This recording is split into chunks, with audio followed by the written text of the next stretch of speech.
오늘 시편 23편 1절에서 6절 본문 말씀으로 여호와는 나의 목자시니 라는 제목으로 같이 하나님 말씀을 나누겠습니다. 우리가 너무 잘 아는 그런 시편입니다. 그리고 이 시편 23편을 가장 좋아하는 성경 구절로 간직하고 있는 많은 기독교인들이 있습니다. 23편에 있는 내용들을 많이 암송도 하고요. 그리고 그 안에 있는 내용들을 통해서 우리 자신이 또다시 여호와 하나님을 바라보게 하고 여호와 하나님이 우리를 신실하게 붙들고 계심을 상기시켜주는, 그래서 23장 1절에서 사실은 모든 답이 다 나오는 거죠. 여호와는 나의 목자시니 내게 부족함이 없으리로다. 여호와께서 나의 목자시기 때문에 내가 부족한 게 아무것도 없다라고 하는 이 고백입니다. 사실 이것에 답이 나오는 게 어떻게 보면 신앙생활의 결론이라고 볼 수가 있습니다.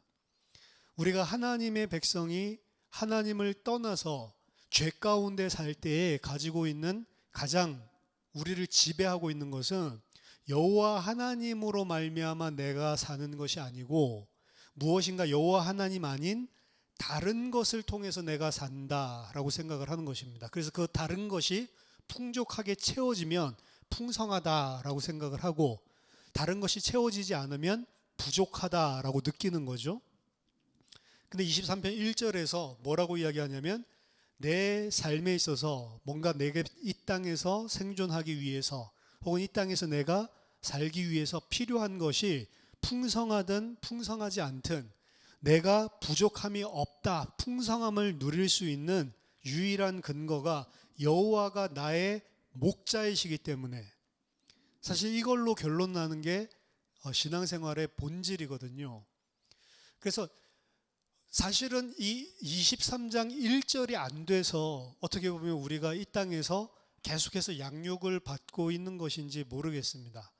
그래서 시편 23편 1절이 가장 좋아하고 또 우리의 신앙 고백이기도 하지만 어떻게 보면 우리가 가장 안 되는 부분들을 찌르고 있는 그런 말씀이기도 합니다.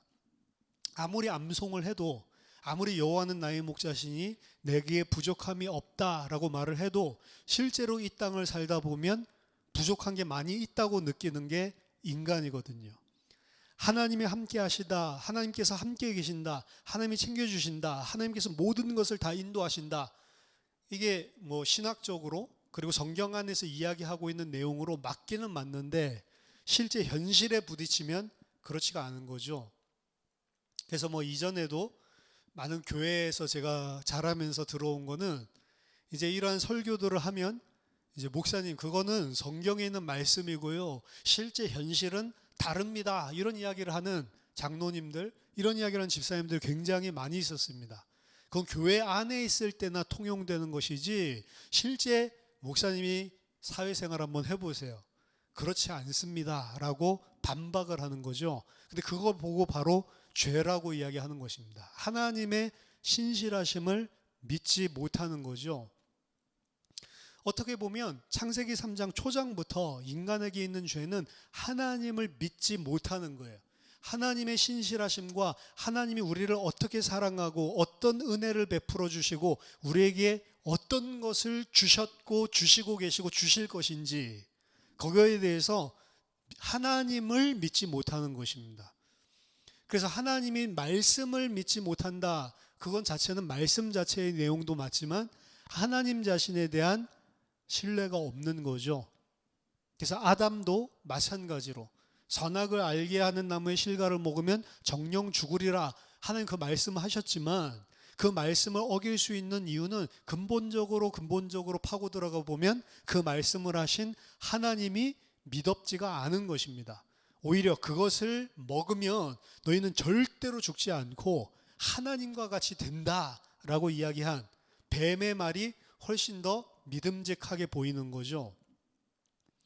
그래서 이 땅에 있는 모든 인간들의 죄는 사실은 하나님을 의지하지 않고 하나님을 신뢰하지 않고 하나님 아닌 다른 것을 붙들고 사는 게 어떻게 보면 죄의 여러 가지 문제들 중에 가장 본질적인 것이 아닌가라는 생각이 듭니다. 그래서 23장이 다윗의 시인데요.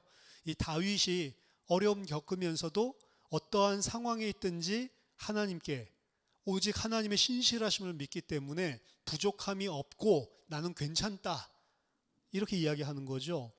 그래서 풍부함에 있을 때에도 아니면 비천함과 그리고 고통과 죽음의 위기 가운데 있을지라도 나는 부족한 게 없다는 것입니다. 그래서 2절에 보면 그가 나를 푸른 풀밭에 누이시며 쉴만한 물가로 인도하시노다.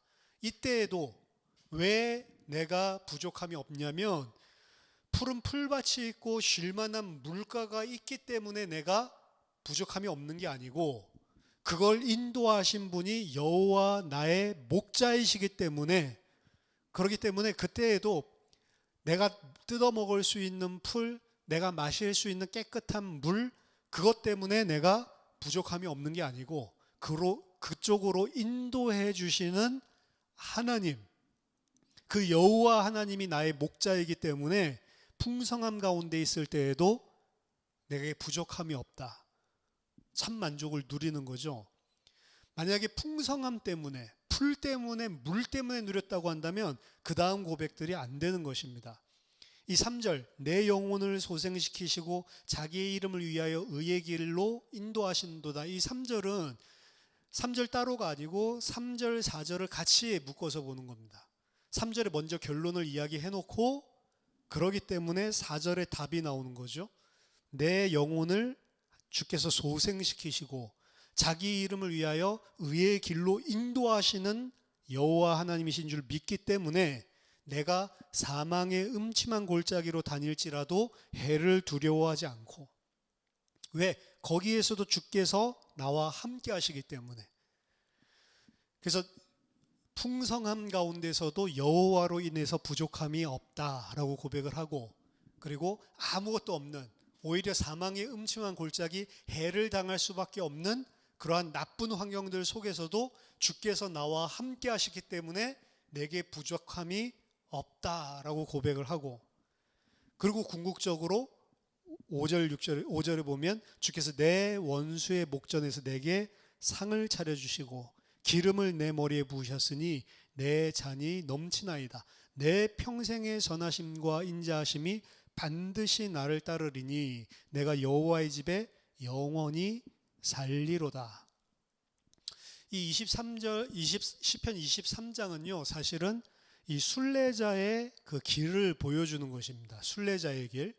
그래서 여호와의 집에 영원히 살리로다라고 되어 있는데 원래는 여호와의 집에 계속해서 왕래하리로다. 그래서 이 과정을 계속해서 되풀이하는 거죠. 여호와가 나의 목자고 나는 여호와의 양, 요 이제 관계로 본 거죠. 주는 목자고 나는 그 목자가 치는 어린 양의 개념으로 설명을 하고 있고, 그 목자가 팔레스타인에서 어떻게 양을 먹이는지, 봄에는 초장이 충만하기 때문에 팔레스타인에 있는 평원에서 이 그 양들을 풀을 뜯어 먹도록 그렇게 인도를 하고 아주 좋은 시간표입니다. 그게 이제 봄의 이미지, 2절에 있는 거는 봄의 이미지를 보여주는 거고, 3절, 4절에 있는 것은 팔레스타인에 있는 목자들은 한 지역에서 치는 게 아니고 풀을 다 뜯어먹고 여름이 되면 이제 그곳에 먹을 게 없기 때문에 이제 그 다른 곳으로 이동을 하게 됩니다. 다른 곳으로 이동하는데 그 이동하는 길이 뭐 광야고 그 이동하는 길이 굉장히 힘들고 고통당하는 길이에요. 그게 여름의 시간표예요. 그 여름의 시간표를, 그 고난의 길들을 통과해서 결국에 가을의 시간표, 그게 이제 5절에 나와 있는 거죠. 그리고 6절에서 이 일을 내가 여호와의 집에서 영원히 거한다라고 되어 있지만 히브리어에서는 여호와의 집에 영원히 왕래하리라. 이 사이클들을 계속해서 반복하고 여호와의 집에 계속해서 순환해서 돌아오는 이런 모습들을 보여주고 있습니다. 그래서 흔히 이제 시편 23편을 읽을 때 여호와가 나의 목자고 그리고 나는 하나님의 백성, 이 관계로 저희들이 읽는데요.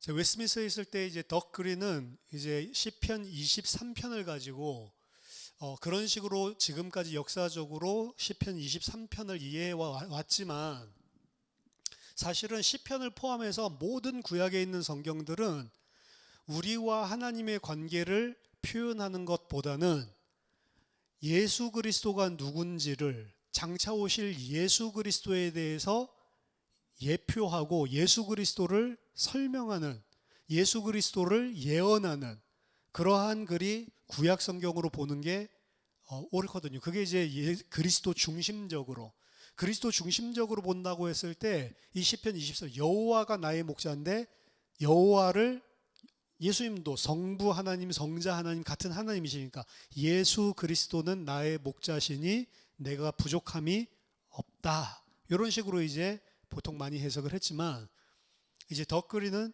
그렇게 보는 것도 맞지만 진짜 23장에 있는 내용을 그리스도 중심으로 본다면, 그리스도 목적적으로 본다면 그렇게 보는 것이 아니고, 진짜로 23장이 그리스도를 예표하고 그리스도를 예언하고 있는 성취될 하나님의 언약으로 보는 것이 맞다라고 이야기를 합니다. 그게 무슨 소리냐면, 누가복음 24장 44절에 보면 예수님께서 구약 성경에 대해서 이야기하시죠. 또 이르시되 내가 너희와 함께 있을 때에 너희에게 말한 바 곧 모세의 율법과 선지자의 글과 시편에 나를 가리켜 기록된 모든 것이 이루어져야 하리라 한 말이 이것이라. 여기서 이야기하는 모세의 율법은 모세 오경 토라를 이야기하고요. 그리고 선지자의 글, 이거는 선지서들을 이야기하고, 그리고 시편, 어떤 데서는 시편이라고도 이야기하고 그 외에 다른 글들 이렇게도 이야기를 하는데, 이거는 시편을 포함한 나머지 성문서들, 요것들을 합치는 거죠. 그래서 이 세 가지로 구약 성경 전체를 구분해서 이야기하는 명칭입니다. 명칭. 그래서 지금 오늘날에는 기독교인들이 신구약 66권 이렇게 이야기를 하면, 우리가 가지고 있는 정경 66권 성경 전체 이야기할 때 신구약, 혹은 좀 더 구체적으로 신구약 66권 뭐 이런 식으로 말하면, 하나님이 우리에게 주신 하나님의 말씀 전체 성경 이렇게 이해하듯이, 그때 당시 유대인들이 모세의 율법과 선지자의 글과 시편 이렇게 세 가지로 이야기를 하면 어떻게 알아듣냐면, 구약 성경, 우리가 가지고 있는 이 구약 성경이요, 구약 성경 하나님 말씀 전체라고 이해를 했거든요. 그 전체 구약 성경 하나님의 말씀이 예수 그리스도를 가리켜서 이루어져야 할 것에 대해서 예언한, 선지서만 예언서가 아니고 모세 오경도 그리고 시편도 구약 전체가 다 그 안에 있는 내러티브들까지 모든 것들이 다 예수 그리스도를 예언하고 예수 그리스도를 그림자로 설명하고 있는 것들이다라고 이야기를 합니다. 예수님이 구약 성경을 보는 관점, 구약 성경을 어떻게 읽어야 되는지를 제자들에게 살아있을 때도 가르쳐 주셨고, 부활하시고 난 이후에도 오늘 누가복음 24장에서 가르쳐 주시는 내용입니다. 그래서 시편 23편을 읽을 때에도 뭐로 봐야 되냐면, 이 시편 23편은 예수 그리스도의 예언, 예수 그리스도를 예표하고 예수 그리스도를 예언하고 예수 그리스도를 통해서 앞으로 이루실 일이 무엇인지를 보여주는 선지서와 같이 똑같이 해석을 해야 된다는 거죠. 저희들이 창세기, 출애굽기 이렇게 구약 성경을 강의하면서 세부적으로 살펴보고 있지만, 그 안에 있는 모든 것들이 다 예수 그리스도에 대한 모형과 그림자로 예수 그리스도를 통해서 앞으로 이루어지실, 예수 그리스도를 통해서 성취할 하나님의 구원을 다 보여주듯이, 시편 23편도 하나님과 하나님과 하나님의 백성들 요 이야기를 하는 관점이 아니고, 예수 그리스도를 예언하는, 예수 그리스도를 예표하는 그 식으로 이해를 해야 된다는 거죠. 그럼 여기에서 이게 다윗의 시인데요, 다윗이라고 하는 인물 자체가 예수 그리스도를 예표하는 구약의 왕의 대표입니다. 구약의 최고의 왕이죠. 예수 그리스도를 예표하는 최고의 왕입니다. 시편 2편 같은 경우에 메시아닉 삶이라고 해서 요거는 메시아적인 시편이다. 메시아적인 시가다라고 이야기를 해서 시편 2편 같은 경우를 전부 다 그리스도에 대한 걸로 다 빗대어서 전부 다 예언으로 푸는데 그리스도를 통해 성취된 것으로. 근데 시편 2편도 사실은 원래는 다윗의 시고 다윗이 하나님이 세우신 언약의 왕인 다윗을 하나님께서 아들이라고 칭하고 그를 세워서 모든 대적들을 이기게 하는 그러한 승리하는 왕으로 하나님께서 지명해서 세우시는 것들을 사실 액면적으로 보여주고 있는 거죠. 시편 2편을 메시아닉 싸움으로 보듯이 시편 23편 또한 메시아닉 싸움으로 봐야 되는데 이건 그리스도를 나타내는 시로 읽는 그런 케이스들이 거의 없습니다. 왜? 23장을 전통적으로 읽어보면 이게 우리들의 신앙생활을 이야기하고 우리들이 어떠한 믿음을 가지고 하나님을 신뢰해야 될 것인지 그것을 나타내는 시로 너무나 쉽게 읽히기 때문에 사실 시편 23편을 메시아시라고 보는 학자들은 거의 없단 말이죠. 근데 여기에서 다윗이 양으로 표현을 하고 있고 그리고 그 다윗이 여호와를 나의 목자라고 이야기를 하고 있는데 그 다윗 자체가 앞으로 올 메시아적인 왕을 예표하고 있는 인물이기 때문에 여호와는 나의 목자시니 라고 하는 이거를 어떻게 봐야 된다면 여호와는 여기 나가 누구냐면 다윗이 아니고 예수 그리스도로 보는 거예요. 여호와는 지금 이게 예수 그리스도의 고백입니다. 여호와가 바로 나의 목자다. 이 이야기를 하고 있는 화자가 누구라고요? 예수 그리스도라고. 그래서 여기에서 양을 우리 하나님의 다윗이라든지 아니면 우리와 같은 하나님의 백성으로 보지 마시고 예수 그리스도를 예표하고 있는 예언하고 있는 나로 보라는 거죠. 그럼 이거는 완전한 예수 그리스도의 사역을 보여주고 있는 내용입니다.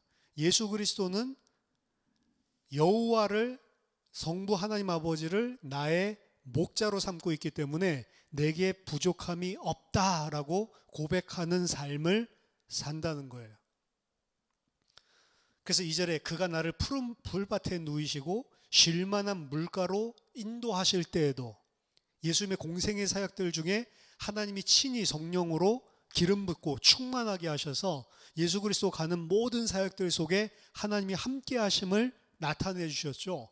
그 기적과 이사를 보고 정말로 믿음 때문에 따라 나온 사람도 있었고 그리고 육신적인 동기 때문에 따라 나온 사람도 있었지만 자타가 공인할 만한 하나님의 역사가 그의 공생의 삶들 중에 많이 일어났습니다. 그걸 이제 미라클, 기적 이사라고 이야기를 하죠. 심지어 죽은 자를 살리기까지 하고 그 죽은 자를 살린 일 때문에 유대인들 그리고 대제사장들조차도 모든 천하가 다 예수를 따르게 됐구나. 우리가 부인할 수 없는 표적이 나타났다라고 시인을 할 만큼 사실은 가는 곳들마다 풍성한 하나님의 역사와 능력, 그와 하나님이 함께하고 있다라고 하는 부인할 수 없는 증거가 많이 나타났습니다. 근데 그런 부인할 수 없는 증거들이 많이 나타났을 때에도 예수님의 관심은 어디 있냐? 예수님의 관심은 다른 데 있는 게 아니고 하나님이 원하시는 하나님의 뜻이 성취되는 데 모든 관심이 있는 거예요. 예수님은 그 기적을 자기 자신을 나타내거나 자기 자신이 하나님이 나를 이렇게 사용하신다라고 뽐낸 적이 한 번도 없습니다. 모든 것들이 다 심지어 사람들이 그것들로 말미암아 오해해서 예수가 영광받을 수 있도록 예수를 왕으로 삼으려고 했을 때에도 그들을 다 물리치셨죠. 그러한 모습들이 앞으로 보내실 참 하나님의 어린 양, 진짜 하나님이 세우신 하나님의 아들, 진짜 하나님의 백성 이스라엘이 예수 그리스도께서 푸른 풀밭으로 인도하시고 쉴만한 물가로 인도하는데도 불구하고 그 내용들 때문에 그가 아니고 여호와가 나의 목자시기 때문에 내가 부족함이 없다. 이러한 하나님의 뜻과 하나님의 신실하심을 온전히 의존하고 있는 그런 그리스도의 모습을 예언하고 있는 그런 내용이 2절이고요. 3절, 4절도 내 영혼을 소생시키시고 이 내 영혼을 소생시키신다라고 하는 부활적인 언어입니다. 부활 언어입니다. 그래서 내 영혼을 소생시키시고 자기 이름을 위하여 의의 길로 인도하시는도다. 이 3절이 결론이고 4절이 그에 대한 내용이죠. 그래서 내가 사망의 음침한 골짜기로 다닐지라도 해를 두려워하지 않는다. 이 십자가의 죽음을 이야기하는 것입니다. 내가 십자가에 비록 죽을지라도 주께서는 그 자리에서도 나랑 함께 하시고, 그리고 자기 이름을 위하여 의의 길로 인도하시고 내 영혼을 소생시키시는 분이기 때문에 나를 반드시 부활시키실 그러한 의의 하나님이시기 때문에 내가 사망의 음침한 골짜기에 가더라도 그 십자가도 나는 두렵지 않다. 그들이 아무리 내게 해를 가하고 내 생명을 뺏어간다 하더라도 나는 아무것도 두렵지 않다. 왜? 주께서 나와 함께 하심이라. 풍성한 것이 있을 때에도 주께서 나의 목자시기 때문에, 사망과 죽음 속에서도 주께서 나와 함께 하시기 때문에, 그렇기 때문에 나는 아무것도 두려워하지 않는다. 주께서 나를 안위하시나이다. 주의 지팡이와 막대기가 나를 안위하신다. 이게 예수 그리스도의 고백이죠. 근데 주께서 내가 죽을 때에도 나를 버리지 않고 나랑 함께 하신다라고 하는 이 고백은 실제 우리가 나중에 공간복음서에 특별히 마태복음이랑 마가복음을 보면 사실 예수님이 십자가에서 돌아가실 때 엘리 엘리 라마 사박다니라고 이야기하죠. 내 주여 내 주여 내 하나님이여 내 하나님이여 어찌하여 나를 버리시나이까. 하나님께서 그 십자가에서 죄로 삼으시고 죽이시는 그 예수님의 심판, 그 시간표에 예수 그리스도를 버렸다라고 이야기를 하고 있는데, 오늘 본문에서는 그 자리에서도 주께서 나랑 함께 하신다라고 고백을 했죠. 그래서 이 마태복음, 마가복음에서의 예수님의 죽음의 장면에 있었던 모습이랑 약간 어긋난다라고 볼 수가 있습니다. 하지만 누가복음에서 십자가에서 달리신 예수님의 그 모습에서는 나의 하나님이여 나의 하나님이여 어찌하여 나를 버리십나이까, 이 구문이 싹 빠져 있어요.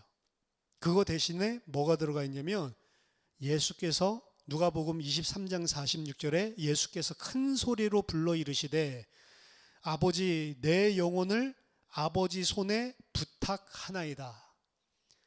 이게 이제 사망의 음침한 골짜기를 다닐 때, 그때도 아버지를 끝까지 신뢰하고 끝까지 아버지를 붙들고 있는 예수 그리스도의 모습을 23장에서 이야기를 하고 있는 것이고, 아까 전에 내 아버지여 내 아버지 어찌하여 나를, 내 하나님이 내 하나님 어찌하여 나를 버리시나이까, 요거는 시편 23편 바로 앞에 있는 시편 22편에서 예언하고 있는 내용이죠. 내 하나님이여 내 하나님이여 시편 22편 1절 어찌 나를 버리셨나이까, 어찌 나를 멀리하여 돕지 아니하시오며 내 신음소리를 듣지 아니하시나이까. 이것도 시편 22편에서 예수 그리스도의 죽음의 그 시간표를 예언하고 있는 것이고, 23편에서도 이야기하고 두 개를 다 예언하고 있죠. 신약 성경에 가면 이 두 가지가 다 성취되는 걸로 이 복음 기자들이 그리고 있는 거예요. 시편 22편에 이것도 성취를 하고, 시편 23편에 아버지께 온전하게 자기를 의탁하고 해를 두려워하지 않고 죽음의 그 시간표에서도 하나님을 온전히 신뢰하고 있는 그리스도의 모습, 다 시편에 있는 예언들이 성취되는 장면을 사실은 신약 성경에서 보여주고 있다라고 볼 수가 있습니다. 그리고 하나님께서 그 그리스도를 3일 만에 죽은 자 가운데서 소생시키시죠. 부활시키시고, 그리고 5절 6절에 주께서 내 원수의 목전에서 내게 상을 차려주시고 기름을 내 머리에 부으셨으니 내 잔이 넘치나이다. 기름을 내 머리에 부었다라고 하는 것은 주께서, 여호와께서 나를 그리스도로 왕으로 인정하는 내용이죠. 네가 이 모든 것을 다 이루었으니 너는 그리스도가 맞다라는 사실을 원수의 목전 앞에서 하나님께서 vindicate, 입증해 주시는 그런 내용들이 등장을 합니다. 그래서 나는 그 여호와의 집에 영원히 살리로다. 여기서 말하는 그리스도의 입장에서 여호와의 집에 영원히 산다라고 하는 것은 예루살렘에 있는 그 성전, 눈에 보이는 그 성전을 매번 순례하겠다라고 하는 내용이 아니고, 여기 있는 영원히 산다라고 하는 것은 70인역 헬라어 역본에서 온 것인데, 원래는 히브리어 원어에서는 왔다 갔다 순례라고 이야기했죠. 히브리어에서는 매번 예루살렘을 왔다 갔다 하는 걸로 표현되어 있지만, 예수님 당시에 헬라어로 번역된 번역본에서는 영원히 살리로다. 예수 그리스도가 하나님의 예루살렘, 하늘에 있는 진짜 하나님이 계시는, 하나님이 거처하시는 그곳, 새하늘 새 땅, 하늘나라 천국, 그 하나님의 전에 영원히 거할 것이다. 그래서 5절 6절에는 이제 영화로우신, 죽었다가 부활하시고 그리스도로서 하나님 보좌 우편에서 그 앞에 영화의 상태로 계시는 그 예수 그리스도를 예언하고 있는 그런 내용이다. 그래서 이 시편 23편 전체는 여호와는 나의 목자시니 라고 고백하는 고백의 주체가 장차 오실 예수 그리스도로 고백을 하고 있는 것입니다. 자, 시편 23편을 읽으면서 우리가 나도 이렇게 살아야지, 나도 이 다윗처럼 여호와가 나의 목자시기 때문에 내가 풍성함이 있을 때에도 여호와가 나의 목자시기 때문에 그것으로 내가 만족하고, 그리고 사망의 음침한 골짜기, 내게 해를 당하고 있는 그런 고통과 고난의 시간표에서도 주께서 나와 함께 하시고 주의 지팡이와 막대기가 나를 안위하고 있기 때문에 그 안에서도 내가 하나님을 온전히 신뢰하고, 사실은 이런 모습은 우리가 행하고 싶지만 사실은 시편 23편의 모습은 굉장히 이상적인 모습이고, 실제로는 우리는 안 그럴 때가 훨씬 더 많은 죄인들입니다. 사실은 풍성함이 임하면 그 풍성함 때문에 감사하지, 그 풍성함 때문에 기쁨이 충만하지, 풍성함이 아니라 여호와께서 나의 목자이기 때문에 그 여호와의 방점이 있지를 않아요. 그 여호와께 방점이 있지 않다는 게, 내가 원하는 대로 잘 풀리면 여호와 하나님 감사합니다, 하나님 감사합니다 하지만 내가 원하는 대로 안 풀리면 엘리 엘리 라마 사박다니 한다니까. 내 하나님이여 내 하나님이여 어찌하여 나를 버리시나이까. 제가 그 초등학교 6학년 때인가요? 이제 원래 삼성동에 살다가 잠실로 이사를 갔어요. 근데 이제 6학년 한 학기 정도밖에 안 남았기 때문에 버스를 거의 1시간 정도 타고 통학을 했습니다. 멀리까지 이제 초등학생인데도 불구하고 6학년 때 옮기면 안 좋다 이렇게 생각했는지 몰라도, 아니면 강남 8학군이니까 그 학교 졸업하는 게 낫다 이렇게 느꼈는지 몰라도 그렇게 1시간 정도 걸렸는데 버스가 막혀가지고, 그래서 그 1시간 동안 버스를 타고 통학을 했다고. 잠실에서 강남구 삼성도까지 통학을 했는데, 이 버스 시간이 요즘과 같이 잘 발달된 게 아니에요. 요즘에는 이 버스 정류소에 내가 탈 버스가 언제 오는지 이런 것들 전광판에 다 표시가 되죠.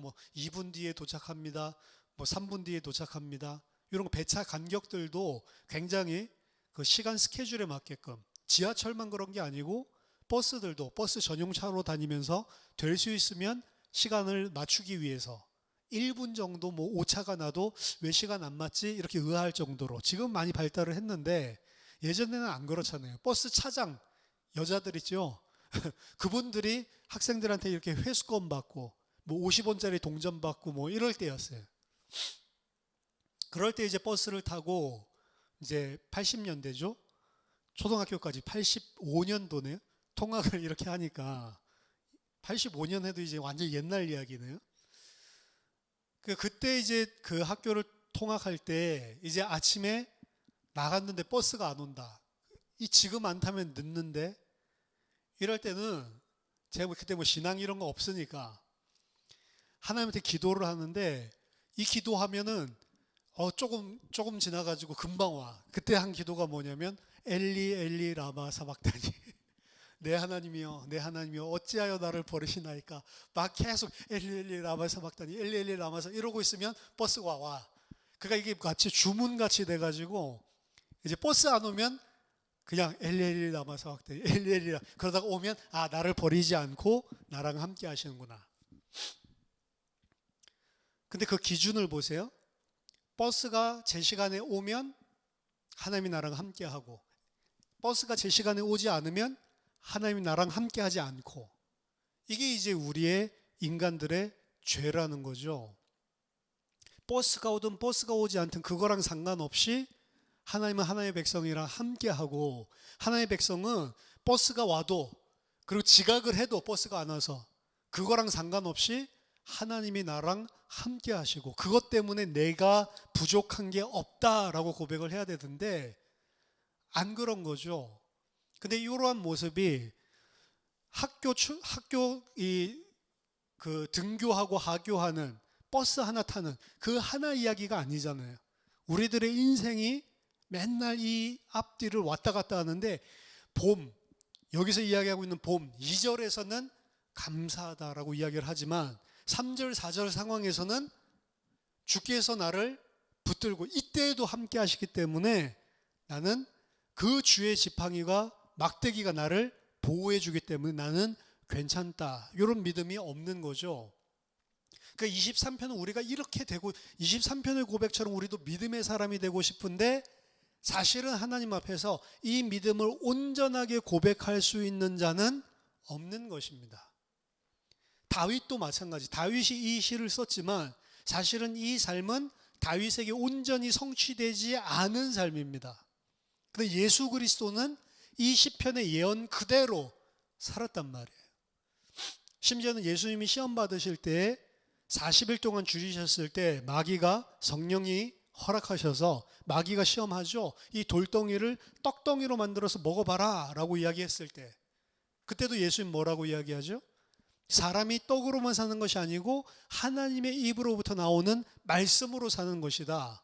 그래서 예수님의 신성과 예수님의 능력을 자기 자신의 배를 채우기 위해서 사용하지 않고 하나님의 뜻만을 행하죠. 내가 온 것은 아버지의 뜻을 행하기 위해서, 내가 아니고 아버지의 뜻을 행하기 위해서 나는 왔고, 나는 내 말을 하는 것이 아니고 아버지께서 내게 주신 말씀을 너희에게 전달하는 것이다. 온전하게 아버지의 뜻에 순종하고 살았던 것이 그리스도의 삶이었습니다. 요한복음 4장에서도 그 사마리아 여인이랑 대화하고 있을 때 제자들은 원래 없었죠. 식사 구할 것들, 그런 것들, 저녁 식사할 것들, 이런 거 구하러 갔다가 예수님이 혼자 앉아 계신 것들을 보고 이제 밥 구해와서 랍비여 잡수십시오 라고 이야기했더니, 나는 너희들이 알지 못하는 음식이 있다. 그러니까 제자들이 누가 잡수실 것을 드렸나? 이랬더니 예수님이 아니죠. 그 말이 아니고 나의 양식은 나를 보내신 이의 뜻을 행하며 그의 일을 온전히 이루는 것이 나의 양식이다 라고 이야기를 하죠. 그래서 예수님은 먹을 것이 풍성하게 있든 풍성하게 있지 않든, 상황이 좋든 나쁘든 그거랑 상관없이 일관적으로, 심지어는 십자가에서 죽으시는 그 모습들 속에서도 어느 정도로 어렵죠? 어찌하여 나를 버리십니까? 사실 그 이야기를 한 것도 버리신다가 아니고 시편 22편을 성취하기 위해서 말씀하신 것인데, 그 순간들까지도 죽는 마지막 자기의 영혼을 의탁하고 죽으실 때까지 전부 다 하나님의 말씀과 하나님의 뜻을 이루는 데 순종을 하고 사셨단 말이에요. 시편 23편은 우리가 되고 싶지 않고, 사실은 하나님의 백성은 시편 23편의 모습을 가지고 살아야 되는데 우리가 이 삶을 산 게 아니고, 이 삶을 누가 살았어요? 이 삶을 온전하게 사신 분은 예수 그리스도입니다. 그리고 그 예수 그리스도께서 이 삶을 온전하게 사신 것을 가지고 예수 그리스도의 의의 옷을 입혀주신 하나님의 백성에게 너희도 그러한 삶을 살았다라고 칭해 주시는 거예요. 은혜죠. 23편의 모습은 하나님의 백성이 당연히 예수 그리스도의 모습을 닮아가야 되는 모습이긴 하지만, 시편 23편에 있는 것이 하나님의 양, 하나님의 백성의 그러한 삶의 모습이다라고 했을 때, 이 23편을 기준으로 나는 하나님의 백성이 맞습니다라고 자신 있게 자기의 의를 가지고 하나님 앞에 설 자가 한 사람도 없습니다, 사실은. 근데 우리가 이러한 삶을 살지 못했는데도 불구하고 그리스도 안에서 그리스도께서 행하신 그 의로 인하여서 우리를 이러한 하나님만을 온전하게 신뢰하고 그의 신실하심을 믿는 자로 칭해 주시는 거죠. 은혜입니다. 그리고 하나님의 백성은 예수 그리스도의 그 삶을 알고 그 예수 그리스도를 어떻게 하나님께서 신실하게 인도하시고 죽기까지 순종하신 그 아들을 어떻게 부활하셔서 하나님께서 신실하시다는 것을 온전하게 나타내 주셨는지 그 사실을 믿는 하나님의 백성들, 신자들, 성도들은 이 23편의 삶이 조금씩 이해가 되는 거죠. 그래서 이전에는 있으면 행복하고 있는 것 가지고 평안하고 없으면 불안하고 없으면 염려되고 두려워하고 그것 때문에 끙끙 앓던 우리들이 예수 그리스도를 통해 보여주신 하나님의 신실하심을 조금씩 알아가면서 우리가 값없이 이러한 은혜를 받았고 예수 그리스도만 하나님의 아들이 아니고 우리도 하나님의 아들로 너희를 고아와 같이 버려두지 않고 너희 안에 성령으로 항상 너희와 함께 있다라고 하는 그 말이 조금씩 믿어지고 성장하기 시작하면서부터 육신적으로 보이는 풍부함 속에서도 그리고 육신적으로 보이는 사망과 그리고 해를 당하는 고통과 고난들 속에서도 조금씩 하나님으로 말미암아 나와 함께 하신다는 그 약속하신 그 신실하심을 믿음으로 말미암아 조금씩 우리가 바뀌는 거죠. 하박국 3장 17절 18절에 나와 있는 것처럼 비록 무화과 나무가 무성하지 못하며 포도나무에 열매가 없으며 감람나무에 소출이 없으며 밭에 먹을 것이 없으며 우리에게 양이 없으며 외양간에 소가 없을지라도 나는 여호와로 말미암아 즐거워하며 나의 구원의 하나님으로 말미암아 기뻐하리로다. 이러한 삶으로 조금씩 우리들이 성장해 나가는 것이죠. 지난 주일에 우리가 살펴봤지만 우리에게 있는 장신구를 떼어내라 라고 이야기했는데 그 장신구는 세상의 것 하나님이 아닌데도 불구하고 내가 황금송아지로 여호와로 섬기고 있는 하나님 아닌 다른 세상의 것을 의미합니다. 그 세상의 것이 눈에 보이지 않고 손에 잡혀지지 않으면 불안해하고 염려하고 어떻게 보면 모세가 그들과 함께 있었을 때 그들은 하나님을 잘 믿는 것 같지만 하나님을 잘 믿은 게 아니고 눈에 잡히는 모세가 있기 때문에 모세를 붙잡은 것이지 여호와 하나님을 믿은 게 아니죠. 그렇기 때문에 40일 동안 비었을 때 그들은 또 다른 모세와 같은 손에 만질 수 있는 무엇인가가 필요했었던 것이죠. 그 자기 자신 하나님 아닌 다른 것 그것을 내어버리라 라고 이야기하는 그런 출애굽기의 본문을 우리가 살펴봤습니다. 오늘 시편 23편도 마찬가지입니다. 눈에 보이는 쉴만한 쉴만한 물가 그리고 푸른 초장 그것 때문에 내가 평안하고 그것 때문에 내가 안식을 누리고 이게 아니고 오직 여호와 때문에 사망의 음침한 골짜기 해를 당할 수밖에 없는 그 죽음 그 속에서도 여호와께서 주께서 나랑 함께 하시기 때문에 그 주로 말미암아서 안위를 받는 그게 하나님의 백성의 삶이고 당연히 그렇게 하나님의 백성이 그리스도 통해서 보여주신 그 하나님의 신실하심을 조금씩 알아갈 때 하나님을 신뢰하기 시작하는 것입니다. 아담과 같이 자기 아내가 먹었는데도 죽지 않는 그 모습을 보고 자신도 범죄할 수밖에 없었던 눈에 보이는 사실을 보고 하나님의 신실하심을 믿지 못하는 그러한 죄인들을 어떤 자로 만드냐면 눈에 보이는 사실에도 불구하고 눈에 보이는 사실이 아니고 신실하신 하나님을 믿는 믿음의 사람들로 우리를 점점 바꿔나가는 것입니다. 그래서 아까 전에 2절, 3절, 4절, 5절, 6절. 이게 구원의 패턴인데요. 좋은 것에서 그리고 나쁜 것으로 그리고 회복시키고 부활시키실 때는 다시 좋은 것으로 회복시키는 게 아니고 더 좋은 것으로. 굿에서 bad로, bad에서 better, 더 좋은 것으로. 그렇죠?